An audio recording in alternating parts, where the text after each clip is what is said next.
Hello, welcome to my channel. My name's Ree McCallum and today's topic is on why it can seem so hard for us to change our own thought patterns. And I'm going to give you some hints and tips that may well help you on your journey. Because let's face it, I think at some point we've all tried to change the way we think about ourselves, and sometimes we've found it really difficult because we feel as if those old negative thought patterns keep coming back to us. So I'm going to show you some hints and tips that may well help you. So first of all, I'd like to start with why it's important to change our thought patterns and what it can actually do for us. Our thought patterns are really just experiences and memories that we take on, and we believe that this is who we are. So it could be that maybe we've been through certain experiences in childhood, and those experiences have formed certain beliefs, certain thought patterns, and we've took those thought patterns on to be who we are. We've all heard of the great saying, as within, so without. And what that basically means is how we see the world, how we feel about ourselves is reflected back to us in the outer world. And so we can see the importance of our thought patterns because they really do shape our reality.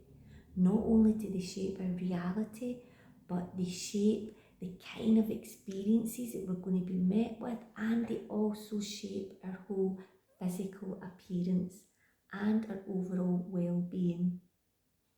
So let's talk about first looking at our thought patterns, because we must first become aware of how we are thinking. I'd like to say that we must first become aware of why we think the way that we think, but sometimes that's not really necessary.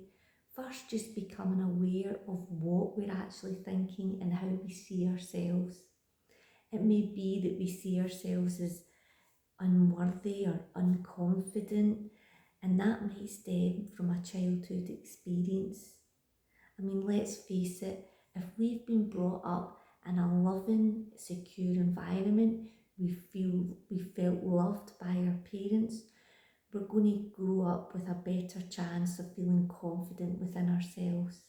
But if we've been brought up in an atmosphere where we didn't receive love from our parents, where we always received criticism, or we felt judged and felt unworthy, then that's going to give us the type of thought patterns where we're going to grow up and sort of feel unlovable within ourselves. We might feel unconfident within ourselves, and these type of thoughts or beliefs can stop us from striving on in life.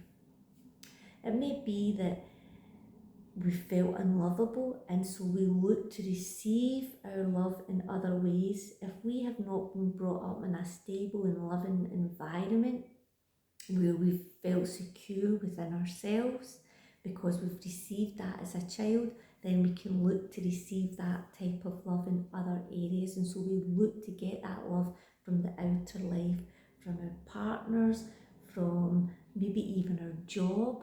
Sometimes some people, if they felt that they didn't feel secure within their childhood, they look to get that love and security from their jobs. And so we usually see this in positions of power where people try and move up the ladder. It's to sort of feed their own ego and their sense of, I belong here, I'm needed, and that gives them their sense of security. So we really want to know what's going on with ourselves and look at these sort of thought patterns and see what we're identifying with. Who do we say that we are? Who do we think that we are? And once we become aware of those thoughts, and if they are of a negative tendency, we can begin to change them.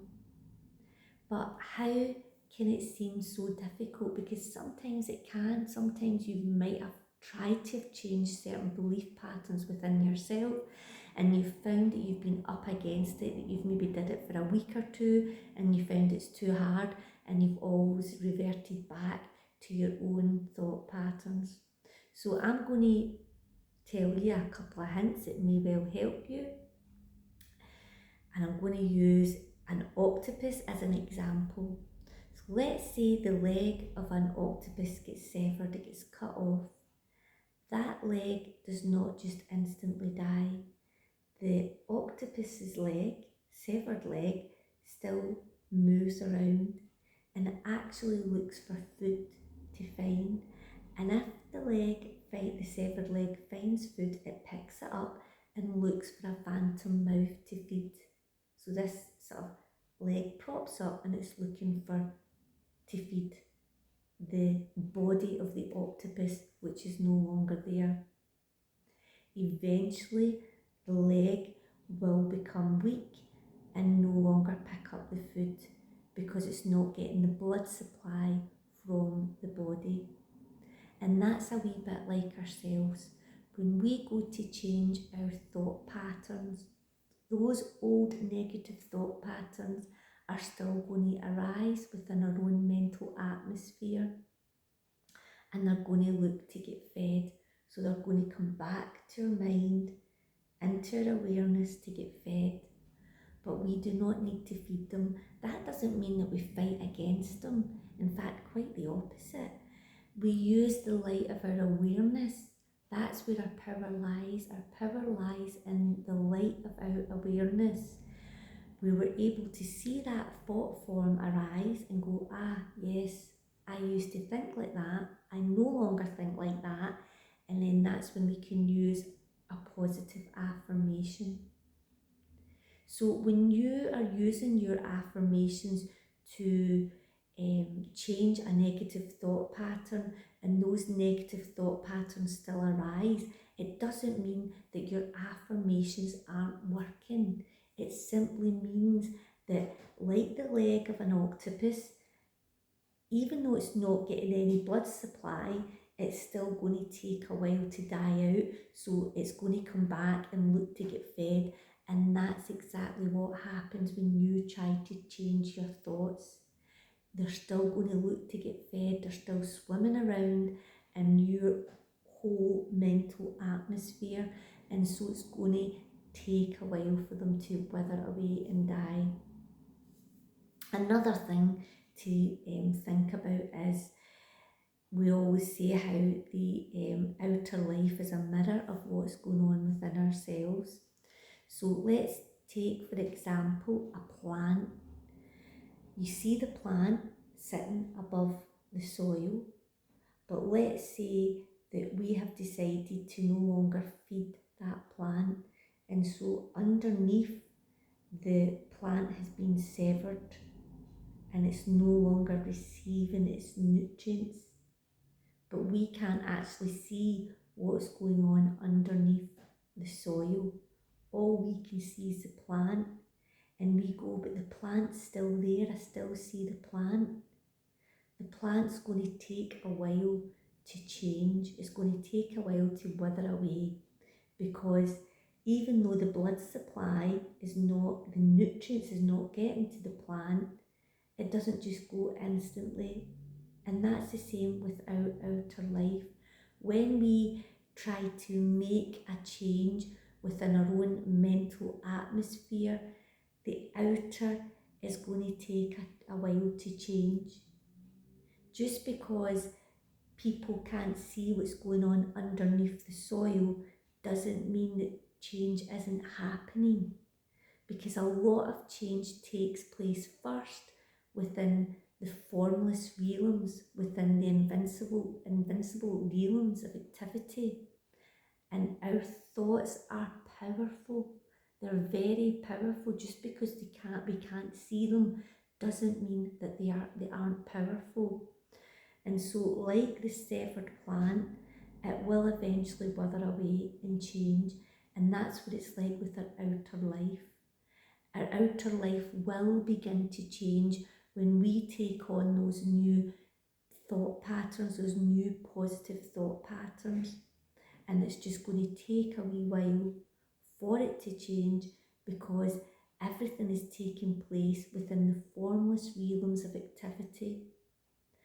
And these are the things to remember when you are trying to change your thought patterns, because when you remember these types of things, this is what's going to keep you on your journey. It's not always easy to change a thought pattern, negative thought patterns, because if you think about it, if you've been thinking a certain way for a long, long time, those beliefs are like seeds, and those seeds have been planted deep within our being, deep within our own subconscious mind. And so this is why sometimes we can feel as if we're up against it. We try to change a negative belief about ourselves, and it's almost as if we feel we're hitting a brick wall. It's as if our subconscious mind just went, and just went, nope, it's not, that's not going in.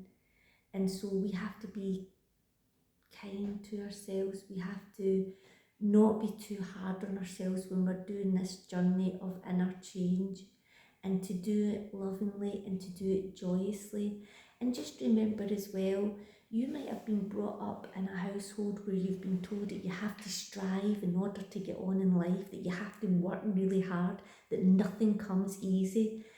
And that wee belief pattern within itself, you might be carrying that on and trying to change your thought patterns. If you have a belief that everything has to be hard in life, that you have to work really hard to get on in your job, to get on in your relationships, anywhere in life you have to work really hard, then you have to realise that that belief pattern in itself could be stopping you making the change within yourself, because you're telling yourself that everything has to be hard work, that you need to work hard to get on, to do something in life. Life is not meant to be hard. Life is meant to be a joy. It's meant to be full of happiness and joyous within yourself. It's not meant to be difficult. It's not meant to be hard. So that's another thought pattern, another belief that we would need to get rid of within ourselves. It doesn't really belong within our own mental atmosphere, because life in itself means all life. It means the fullness of life. It means choosing thoughts that are life sustaining and life enhancing. So if you're trying to change your thought patterns, don't be too hard on yourself. Approach it in a joyous and playful manner. And when you feel that when you're saying a positive affirmation and you're seeing those old thought patterns arise, see it's a good thing. See those thought patterns coming in to the light of your awareness, and see them for what they are, and say, yes, I see you, but I'm choosing not to feed you anymore. Look in the mirror when you're saying your positive affirmations as well. Louise Hay was a great one for teaching us how to look at our own reflection, and also she was the one that says that learning to love ourselves and appreciate ourselves is the greatest thing that we can do, because life in itself is built on love. Love is what makes life flourish within itself. And so learning to say positive affirmations, learning to change our thoughts in a more lovable manner between ourselves can be absolutely life-changing. Life-changing for ourselves and life-changing for those that we love also. I mean, let's face it, we can walk into the presence of someone that we know, and we can tell instantly if they're harbouring negative thoughts within themselves, because you can feel it within the atmosphere. As soon as you walk into the presence of someone, you can feel those negative thought forms, you can feel the heaviness of those thought forms, and you can actually walk away feeling quite drained yourself. So just be aware, become aware of who you're communicating with, because there's always a transference of energy. I'm not saying that you should help those who are maybe going through a difficult time in their life. Yes, help them, but always keep yourself protected. Keep a sort of aura around yourself of protection so that you're not taking on any negative thought patterns that belong to other people. You're not allowing them to come into your own mental atmosphere. And to do that, it takes awareness. It takes great awareness within yourself. I hope you enjoyed this wee video.